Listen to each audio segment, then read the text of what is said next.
O CDS faz esta hora uma declaração sobre a atualização de 0,3% dos salários da função pública e os profissionais de saúde ficaram para já de fora. Vamos ouvir Telmo Correia. Atenção, isso mereceria o reconhecimento do Estado português e de nós todos.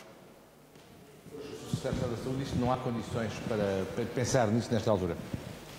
O Estado da Saúde dirá que não há condições, mas quando nós somos confrontados com os valores e com o que está em cima da mesa, eu não conheço essa resposta sobre o Estado da Saúde e, portanto, gostaria de a ver primeiro, antes de responder com mais detalhe, mas quando olhamos para todo o esforço, seguramente que o Governo poderia pensar fazê-lo. Eu chamo só a atenção que os países que adotaram soluções deste tipo não o estão a fazer como um aumento permanente, definitivo, e alguns é praticamente um valor simbólico. A França, por exemplo, estabeleceu um valor que vai dos 500 aos 1.500 euros, numa única prestação, a título de prémio de reconhecimento, variando consoante o grau de envolvimento, consoante a zona de risco, consoante até o número de afetados em cada uma das regiões em que ele vai ser pago.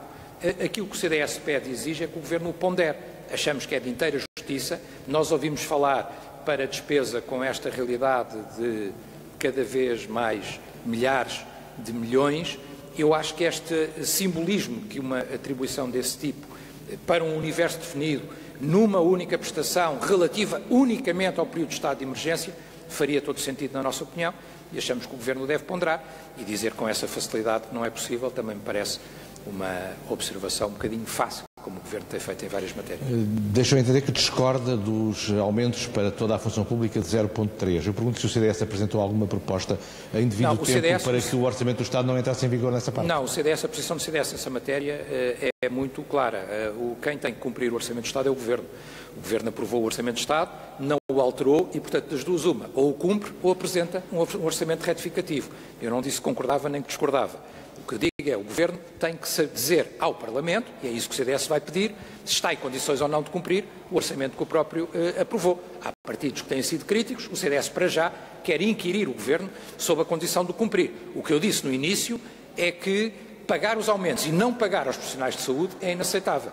E por isso digo que não só esses teriam que ser os primeiros a receber, como, na nossa opinião, deveria ser instituído até, não um subsídio indefinido, porque admito que não existam condições orçamentais, não aumentos, como aqui já ouvimos falar, de 10, 20 ou mais por cento, mas uma prestação que seja simbólica a título de reconhecimento, não paga o esforço que está a ser feito, mas uma prestação simbólica numa única prestação a título de prémio ou de reconhecimento pelo extraordinário trabalho e pelo extraordinário sacrifício, risco e stress envolvido daqueles que estão, e esses estão indiscutivelmente na primeira linha, que são aqueles que estão a tratar doentes e que estão a lidar com doentes, muitas vezes com horários impossíveis, muitas vezes cumprindo horas extraordinárias, que, repito também, na nossa opinião, devia-se pensar em serem majoradas.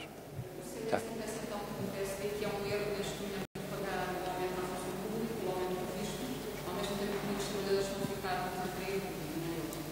Eu conheço a posição do PSD, a posição do CDS é que nós entendemos que primeiro devemos chamar o Governo, e falo-emos hoje mesmo, daremos entrada, através da nossa deputada coordenadora da matéria de Orçamento e Finanças, a deputada Cília Meireles, como sabe, chamará exatamente aqui ao Parlamento a Sra. Ministra da Administração Pública e depois, se necessário for, também o Sr. Ministro das Finanças, para nos esclarecerem das condições do Governo para esse cumprimento.